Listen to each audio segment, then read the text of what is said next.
Sebab dia orang kata Nabi SAW suruh berubat. Betul? Nabi suruh berubat. Bila dah kena kita berubatlah. Tak payahlah nak pergi ambil vaksin. Tawakal tidak menafikan usaha. Nabi SAW apabila pergi perang, Nabi memakai helmet besi.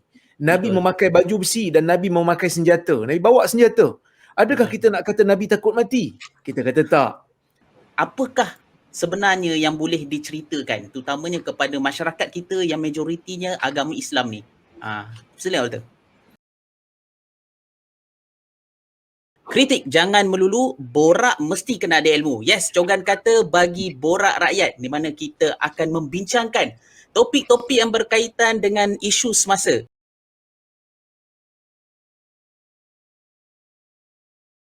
Kan tadi Dr. Syafiq pun dah cerita. Dia kata vaksin ada beza sikit dengan ubat. Ubat kita ambil bila dah sakit. Manakala vaksin kita ambil belum sakit. Adakah ini sesuatu yang diiktiraf oleh syarak? Sebab dia orang kata Nabi SAW suruh berubat. Betul? Nabi suruh berubat. Bila dah kena kita berubatlah. Tak payahlah nak pergi ambil vaksin. Saya katakan begini tuan-tuan dan puan-puan rahmati Allah sekalian, kalau kita tengok dalam hadis, betul Nabi SAW tidak menyebutkan vaksin. Tetapi di sana ada beberapa hadis yang menunjukkan kepada kita tentang konsep vaksin ini tidaklah boleh untuk ditolak 100%. Kita tak boleh kata siapa yang ambil vaksin tak beriman kepada Allah. Kita tak boleh kata siapa yang ambil vaksin tak tawakal pada Allah. Kerana di sana ada beberapa hadis yang saya akan sebutkan. Hadis-hadis ni secara tidak langsung difahami. Nabi SAW ia membenarkan seseorang untuk berusaha menjauhkan diri dia daripada terkena jangkitan. Yang pertama, Nabi SAW suruh umat dia bila nampak orang kena kusta lari. Seperti mana lari bila nampak singa. Dalam hadis Nabi SAW sebut, hadis Bukhari, Nabi kata firra minal majzum firaraka minal asad. Larilah kamu bila kamu nampak orang yang terkena kusta, seperti mana kamu lari bila nampak orang yang seperti mana kamu lari bila nampak singa. Nampak singa kita lari kerana kita takut diserang, digigit dan sebagainya, dicakar dan sebagainya. Bila kamu nampak orang terkena kusta, kamu kena lari. Kan? Walaupun di awal tu Nabi SAW, di awal hadis, ni di hujung hadis, di awal hadis tu Nabi ada sebut, Nabi kata la adwa wala tiyarah. Tidak ada jangkitan dan tidak ada kepercayaan sial. Ulama bincang tentang maksud la adwa, tidak ada jangkitan. Sebahagian ulama memandang memang tak ada jangkitan langsung dalam agama, dia kata. Agama memang tak iktiraf jangkitan. Tapi pendapat ni adalah pendapat yang ulama silam. Kebanyakan ulama tak peganglah pendapat ni. Kerana saintifik, bukti saintifik membuktikan memang jangkitan tu ada. Jangkitan tu berlaku. Covid hari ni pun kita nampak lah. Clear yang dia berlaku jangkitan. Jadi dua pandangan yang masyhur dalam kalangan ulama tentang maksud Nabi SAW la adwa. Ada dua maksud yang sangat masyhur. Maksud yang pertama, tidak ada jangkitan melainkan dengan izin Allah. Sebab tu kadang-kadang kita kontak rapat pun kita tak kena. Tapi ada orang kontak rapat kena. Menunjukkan di sana ada kehendak dan takdir daripada Allah. Ada orang duduk 5 minit dengan orang yang positif, kena terus. Ada orang kena duduk 10 minit, setengah jam. Saya raya puasa baru ni. Dua hari sebelum raya, tiba-tiba diberitahu saya duduk dengan setengah jam. Saya duduk setengah jam dengan satu orang sahabat yang akhirnya positif. Setengah jam saya duduk dengan hamba Allah ni. Tapi pakai mask apa semula sebab staff memang kami disuruh untuk jaga SOP, jaga jarak apa semua. Tapi nak katanya jangkitan ini dia ada kehendak Allah padanya. Maksudnya kalau Allah Ta'ala tak izin, dia kena, dia tak kena. Ada orang Allah Ta'ala izinkan. Maksudnya jangkitan tu bukan berlaku dengan sendiri. Bukan berlaku dengan kehendak dia semata-mata. Kerana orang jahiliah dulu faham, jangkitan ni berlaku dengan diri dia sendiri. Bukan dengan izin Allah Subhanahu Wa Ta'ala. Itu yang pertama. Ini majoriti punya ulama' zaman ni dia pegang pendapat ni.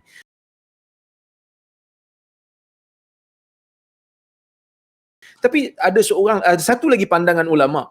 Pandangan ni dulu tak masyhur. Tapi guru saya, Syekh Sharaf Al-Qudah, seorang profesor hadis di University of Jordan, dia cuba mempopularkan pandangan ni. Dulu pandangan ni terpencil sikit, iaitu dia kata la ni dalam bahasa Arab, bila sebut la, bila Nabi kata la adwa wala tiyarah, tidak ada tidak, ataupun la ni dia boleh faham tidak, boleh faham jangan.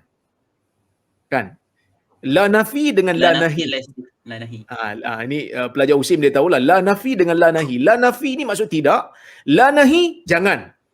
Dalam hadis, dia kata dalam hadis ni, ramai ulama faham dia kata nafi. Kenapa kita tak faham nahi dia kata?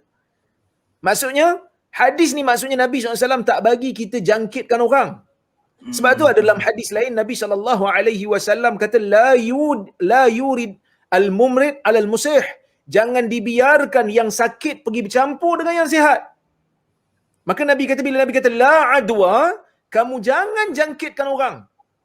Daripada kaedah yang sama juga kalau kita baca dalam kitab-kitab fiqh, orang yang terkena kusta dia tak boleh pergi masjid sembahyang. Dia tak lagi. Sebab apa? Sebab dia akan menjangkitkan orang. Dalam hadis yang lain Nabi SAW tak bagi orang masuk di tempat yang terkena taun. Hadis Umar yang sangat masyhur. Bila Umar sampai di satu tempat, dia nak pergi musafir ke Syam. Daripada Madinah nak pergi ke Syam. Syam ni area Jordan, Syria, Palestin. Sampai di satu tempat, tersebar berita kepada Umar yang Syam telah pun terkena taun. Ini semua hadis semua kita tahu. Biasa sebut. Mula-mula COVID, ramai ustaz-ustaz sebut. Kemudian Umar panggil mesyuarat. Umar panggil kabinet dia. Kemudian Umar panggil golongan muhajirin. Umar panggil golongan yang senior-senior. Semua tak dapat jawapan. Nak masuk ke tidak? Akhirnya Umar buat keputusan untuk balik. Jangan masuk ke Syam kerana Syam sedang dilanda taun pada masa tu. Amawas. Teruk sangat. Kemudian Abu Ubaidah adalah tanya Umar. Dia kata, anafiru min qadrillah. Wahai Umar, adakah kita nak lari daripada takdir Allah? Masuk aje lah. Maksud dia kata nak kata macam tu lah. Masuk aje lah. Kalau kena, takdir Allah. Umar kata, nafirru min qadrillah ila qadrillah. Kita lari daripada satu takdir, kita pergi pada takdir yang lain. Kerana Allah Ta'ala kan suruh usaha. Jadi bila kita tak masuk, takdir Allah juga untuk kita tak masuk. Kemudian bila berjumpa dengan Abdul Rahman bin Auf, barulah Abdul Rahman bin Auf kata kepada Umar, dalam isu ni ada hadis. Nabi SAW menyebutkan, iza waqa'a bi ardin, ataupun iza sami'tum, iza waqa'a bi ardin fala taqdimu 'alayha, wa iza waqa'a bi ardin wa antum biha fala takhruju firaran minhu. Atau kama qala hadis Bukhari. Kalaulah kata taun ini melanda satu tempat, kamu jangan masuk tempat tu. Dan bila mana dia ada pada tempat kamu, maka kamu jangan keluar daripada negeri kamu. Maksudnya pun Nabi ajar tentang konsep kuarantin.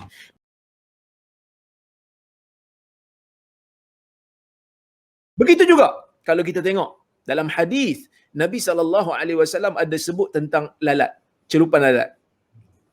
Hadis celup lalat kan? Kita biasa tahulah. Idza waqa'a az-zubab fi ina'i ahadikum falyaghmishu thumma liyanza'hu. Fa inna fi ahada janahaihi da wa fil akhir shifa atau kama qala. Hadis ni Nabi kata apa? Bila lalat jatuh dalam bekas makanan kamu, kamu kena benamkan dia, lepas tu kamu keluarkan dia. Kerana sebelah, ada yang kata sebelah kepak, ada yang kata sebelah badan.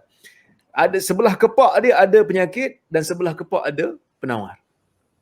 Ada orang kata benam ni ustaz sebab Nabi SAW nak suruh kita jangan bazir air. Itu betul lah. Betul lah tu. Tapi Nabi suruh benam sebab Nabi kata sebelah badan dia ataupun sebelah kepak dia ada penyakit, sebelah kepak dia ada penawar. Maksudnya benam tu untuk menghilangkan mudarat. Mudarat belum berlaku lagi. Kita belum kena sakit lagi. Tapi Nabi ajar pada orang Madinah untuk sayang pada air. Sebab Madinah kan padang pasir. Air susah nak dapat. Katalah kita beli air kan. Beli air yang apa? T-Life ke Starbucks ke yang setelah RM15 tu. Belum minum lagi lalat dah masuk. Kan? Jadi sakit hati. Jadi Nabi berikan penyelesaian. Benamkan, kemudian keluarkan, boleh minum. Nabi kata insya-Allah tidak akan memberi mudarat. Ini adalah konsep yang Nabi ajar. Benamkan benda yang kotor untuk mendapatkan manfaat daripada tu. Kerana dalam tu ada penawar. Betul. Walaupun dia bukanlah 100% sama macam vaksin punya formula, tetapi the concept is there. Maksudnya konsep tu sama. Masukkan sedikit benda kotor yang tidak memudaratkan untuk mendapatkan antibody daripada lalat tu. Walaupun dulu ulama dulu antara yang hentam hadis ni bukan ulama pun. Geng-geng ahli bid'ah zaman dulu hentam ahli sunnah disebabkan hadis ni. Antaranya Mu'tazilah, dia kata hadis tak masuk akal.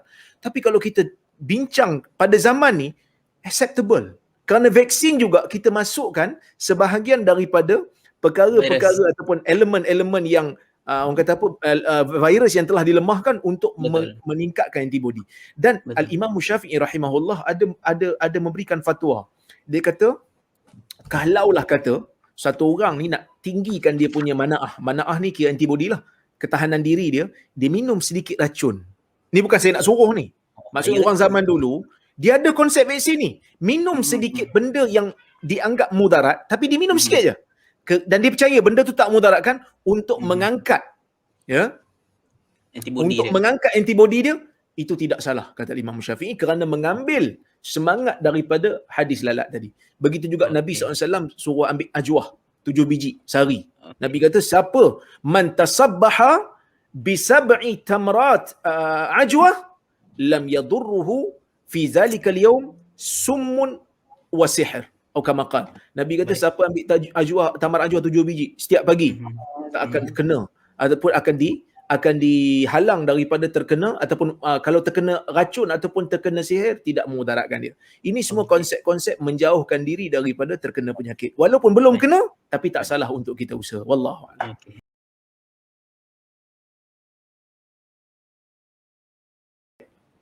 Kita nak bincang tentang isu asas dulu, iaitu apakah pandangan Islam.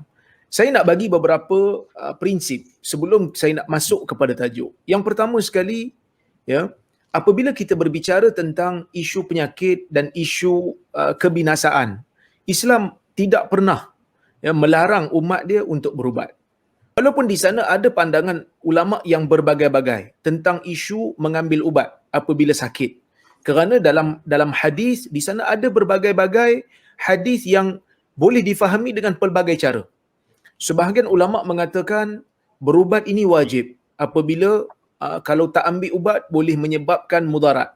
Sebahagian ulama mengatakan ubat ini adalah sunat, selagi mana ia orang kata apa, diyakini ataupun dipercayai dengan bukti, dengan eksperimen memberikan manfaat. Sebahagian kata tak, makruh.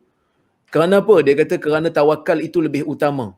Tetapi saya boleh katakan tidak ada seorang pun di kalangan ulama Islam yang mengharamkan perubatan. Tak ada siapa pun yang kata perubatan ini secara dasarnya adalah dilarang. Tak ada. Sama ada yang kata wajib, sebahagian kata sunat, sebahagian kata makruh. Tapi pendapat yang kata makruh ni pun adalah pendapat yang bagi saya zaman ini adalah pendapat yang sangat-sangat terpencil. Sangat-sangat terpencil kerana mereka lebih utamakan tawakal. Kerana majoriti ulama mengatakan tawakal tidak menafikan ikhtiar. Tawakal tidak menafikan usaha. Nabi SAW apabila pergi perang, Nabi memakai helmet besi, Nabi memakai baju besi dan Nabi memakai senjata. Nabi bawa senjata. Adakah kita nak kata Nabi takut mati? Kita kata tak. Kerana apa? Kerana walaupun ayat Al-Quran turun mengatakan Nabi SAW dipelihara oleh Allah dalam satu ayat Quran yang sangat masyhur, wallahu ya'simuka minan nas. Muhammad ini kata Allah, Muhammad, Allah Ta'ala memelihara kamu daripada bahaya manusia. Tapi Nabi SAW menunjukkan kepada kita bahawasanya takdir itu berjalan dengan sebab. Musabab itu ataupun hasil tidak akan dapat melainkan kita kena usaha untuk menjadikan musabab itu berlaku, iaitulah kita kata kanun sebab wa musabab, iaitu undang-undang sebab dan akibat. Kadang-kadang kita buat sebab tak dapat juga akibat, kerana bukan semestinya sebab itu menghasilkan akibat. Baik, itu asas yang pertama. Asas yang kedua, di dalam Islam, dalam sebuah hadis, walaupun hadis ni dhaif, tetapi ulama bersepakat, berijma' menjadikan ia sebagai satu kaedah fiqh yang diterima oleh semua ulama daripada zaman dulu sampai sekarang, iaitu satu hadis yang sangat masyhur, la darar wala dirar. Kan biasa ustaz-ustaz kalau mengajar hadis dia akan suruh anak murid dia hafal yang ni, dia kata la darar wala dirar, pendek je hadis ni. Tidak ada mudarat dan tidak boleh membalas mudarat dengan mudarat. Maksudnya Nabi SAW ingin menafikan kemudaratan di dalam dunia ini. Sebab itu Syekh Ibn Uthaymin, seorang tokoh besar ulama daripada Saudi, dia menyebutkan bahawasanya kalau seseorang itu berusaha untuk melarikan diri daripada bahaya yang dia jangka akan kena kat dia, kerana dia bimbang akan terkena kesihatan dia, dia bimbang akan bahaya pada diri dia, dia cuba elak. Maka perbuatan elaknya tu kerana dia menganggap jasad dia adalah amanah yang Allah Ta'ala bagi kat dia untuk dia jaga dan pelihara, maka dia dapat pahala. Maksudnya, konsep Islam dalam menjaga kesihatan bukan hanya konsep dunia semata-mata yang tidak ada perhitungan akhirat. Okey, kita kembali kepada isu. Cerita tentang vaksin. Mungkin ada orang kata, Ustaz cerita pasal berubat. Kita bukan berubat ni, vaksin. Ada beza. Kan tadi Dr. Syafiq pun dah cerita. Dia kata vaksin ada beza sikit dengan ubat. Ubat kita ambil bila dah sakit. Manakala vaksin kita ambil belum sakit.